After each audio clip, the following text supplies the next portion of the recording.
Hi there. Oh, I lost my voice. I'll have to do the 3, 2, 1 testing in the future. I think I'm live because it's saying I'm live, and now I think I'm live. So hi, how are you?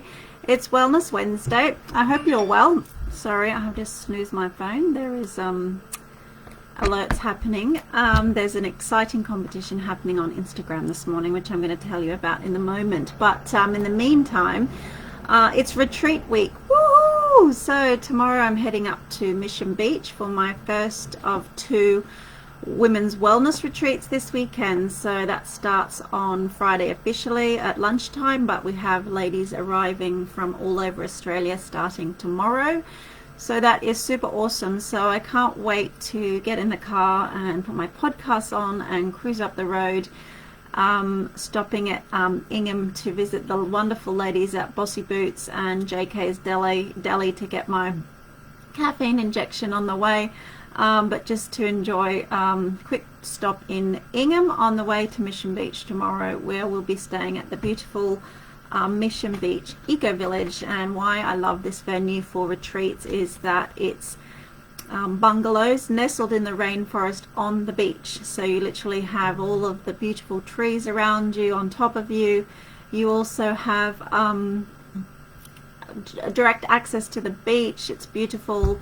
It's breezy, it's calm, it's relaxing, there's wildlife, and when you get there you just feel so it's really awesome. And I've got an amazing team of co-hosts supporting me on this retreat to add value and give support to the women that are coming from all over Australia.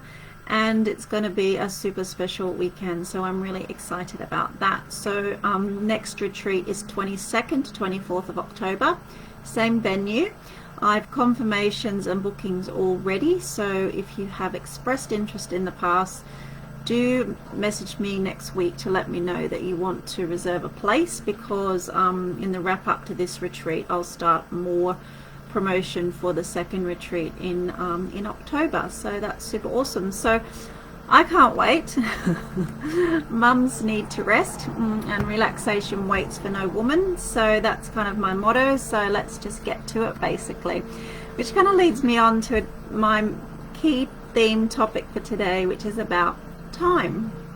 And we all have worries and stresses and conversations about time. And what's interesting is before I had kids, I didn't have any time, and then I have kids, and of course I don't have any time. But I've worked as a project manager for the best part of 20 years, and as a project manager I've always worked towards a deadline or a go live date in the future. And you know, some of the big projects I've worked on have been, you know, Olympic Games and Soccer World Cups, where you've got a definitive countdown clock literally looming, and every 500 days to go, 200 days to go, 100 days to go, and you get into that mindset. So over time you kind of build this mechanism called time scarcity mindset, and I don't think we're born with it necessarily, because children tend to have all the time in the world, but I think it's a learned behavior to develop time scarcity. And when we have a time scarcity mindset, we obviously tend to be living in the future. There's never enough hours in the day to get stuff done, and we have a heightened level of anxiety and almost going about in a state of crisis management, kind of dealing with things in a state of crisis. So I confess to have lived with time scarcity mindset for a very long period of time, which I think over time did cause me to become burnt out mentally as well as physically, because you then go into a state of rushing. So you're constantly rushing, you're constantly worrying about time, and then as you become more and more stressed, you actually become less and less effective at things. So having learnt how to manage the time scarcity mindset, how to think about time in a very different way, and how to manage stress, my response to stress, and choosing what I take on in my life and what I say no to, I've become much more adept at combating time scarcity. And now the opposite is true. I have an abundance of time mindset, so I feel on any given day there's an abundance of time for me to do all of the things that I desire to do. So then the key is to choose what I desire to do on any given day. And when I've flipped it from my time scarcity mindset, rushing, to an abundance of times that mindset, it doesn't matter what happens on any given day. I've got the clarity and the freedom to kind of move things around and to shuffle and to choose and to invite what I want to have at any given time. But we know as adults, and particularly when you're, say, classic on Sunday, I was doing the lunch boxes, preparing dinner, mopping the kitchen floor, and then next minute my toddler had an accident and there was, the whole floor needed mopping again. So I lost some time. But we always know as adults that those things will happen. So losing time is a challenge, but also what we don't appreciate then is other places that we can gain time, and we become more efficient in doing our mundane tasks so they don't take as much time, or we look at the way that we schedule things in a much more efficient way, or we be mindful that when time magically appears we make the most of it and we be productive with it, or we just use that time to kind of rest, reset and repair. So there's different ways that we can utilize time to support ourselves or to make progress or whatever.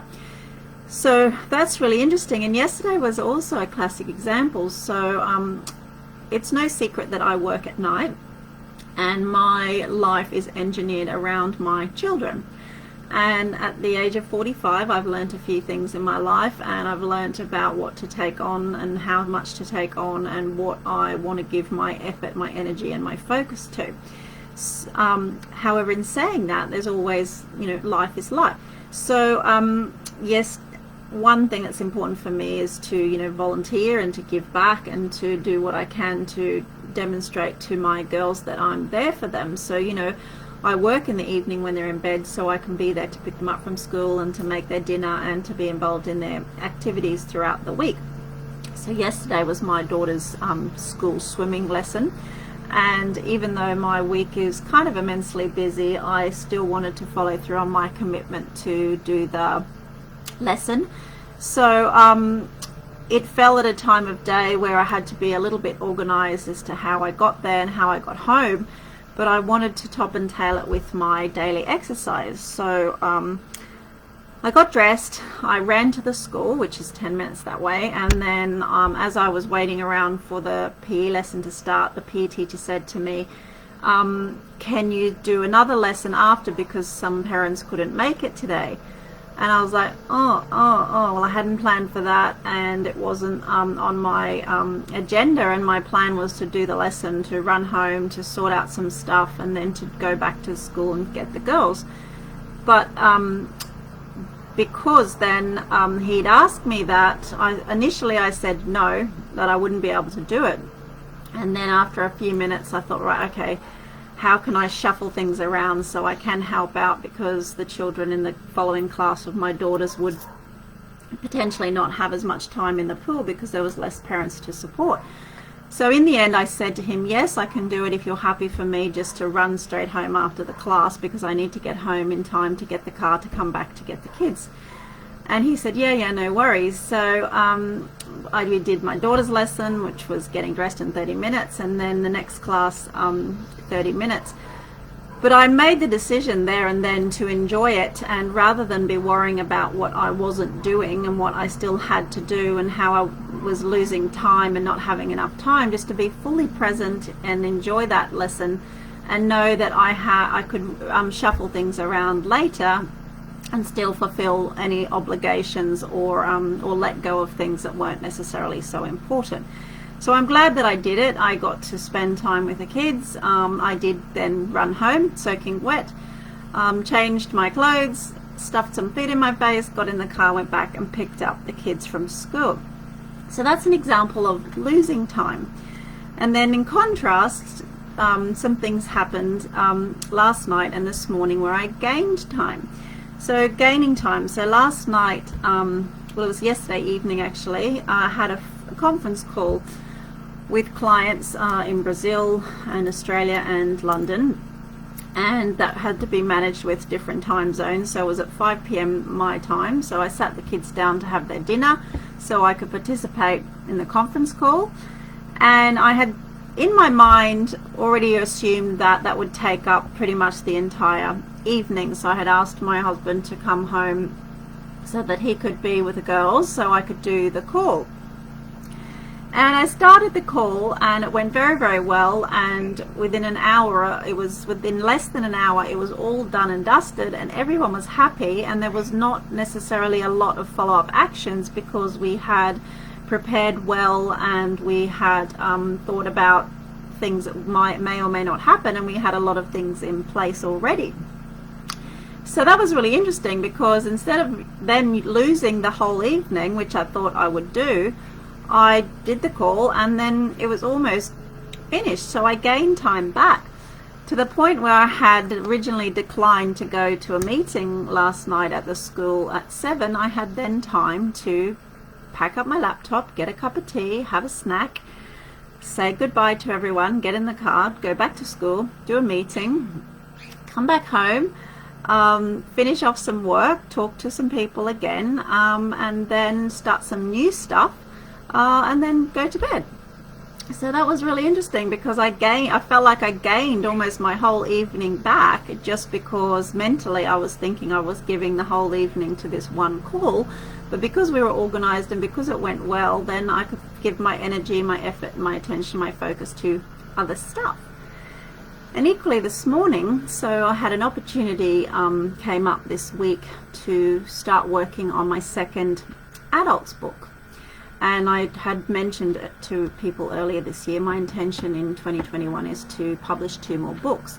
So my second children's book is in production, and I'll tell you a bit more about that at the moment. And the idea for the second adults book, well, I have 3 ideas.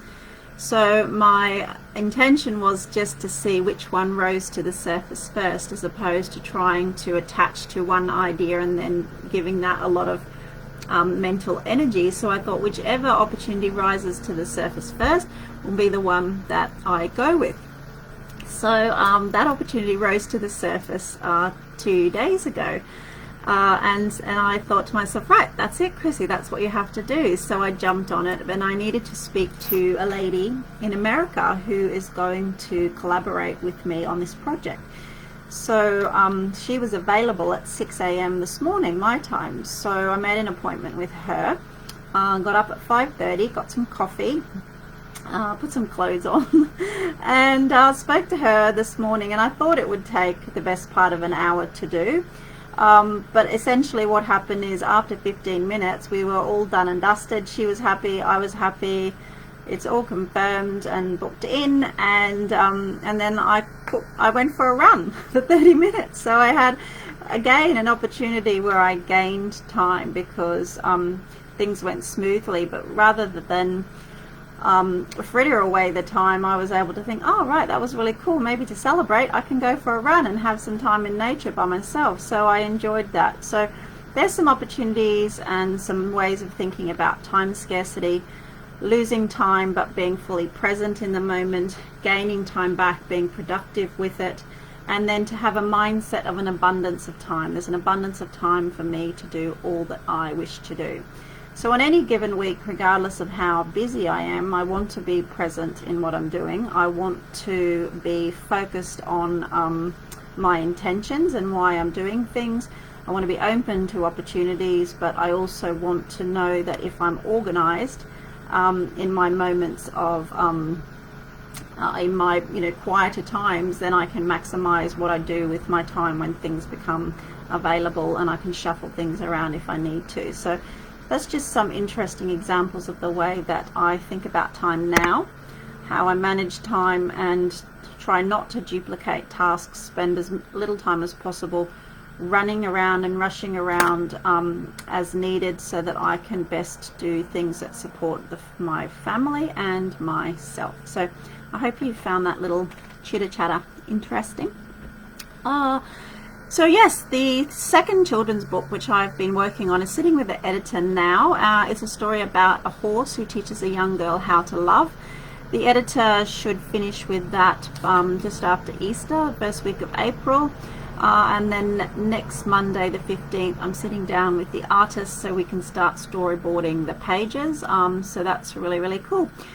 And I've applied for a grant to the Regional Arts Development Fund to support me with the printing and production costs of that book. So I'm super hopeful that I will receive that grant, so we can also use that book, like we've done with the koala book, as a fundraising tool for charities. And we've already identified a charity that we want to support, and we are really hopeful that with the Regional Art Development Fund, that the collaboration with local artists, printing with local printers, using local layout designers, and supporting local charities, that will all come together, and that feels super special. And I'm looking forward to how that will unfold in the next few weeks.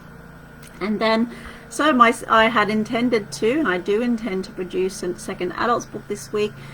So I'll share more a bit about that in the next few weeks, but I'm really excited about this opportunity, and I think that it's going to be fun, and it's going to provide some new opportunities for me to share my work internationally as well as domestically.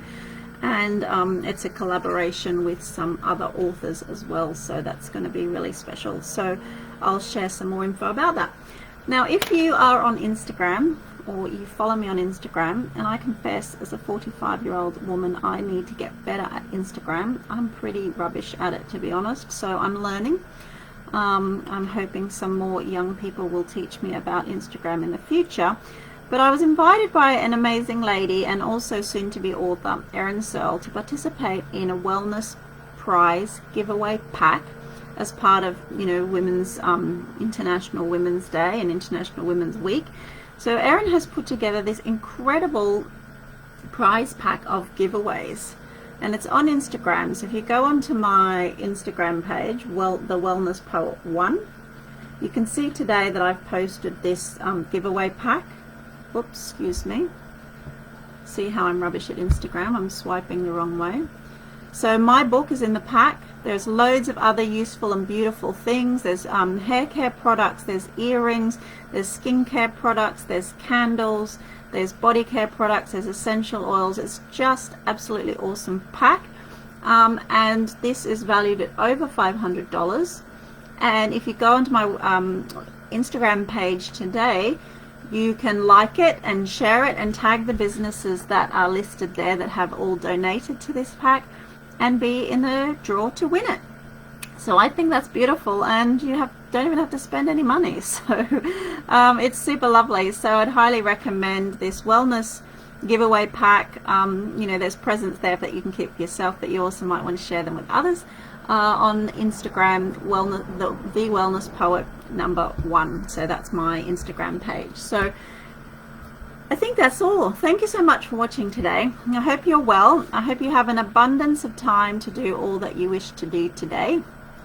Today I am finalizing things for retreat tomorrow. I am doing some training modules for a project that I'm working on in Brazil, and I am cooking and getting stuff ready for the girls for the next few days, and I'm starting to think about some stuff for next week when I get back from retreat. So thank you so much for watching. I hope you've had a good week so far. For the ladies, I hope you had an amazing International Women's Day on Monday. I think I did, and I've had a great week, and I really enjoyed my visit to Charters Towers on Friday and Saturday, and also the chance to speak at the Zonta dinner in Charters Towers, where we had 100 people, and some men came, including my dad, which was scary but nice for him as well. And yeah, it's been a really great week so far, and I'm looking forward to the weekend to come. So sending love and good wishes, and hoping to see you again real soon. Take care of yourself. Bye.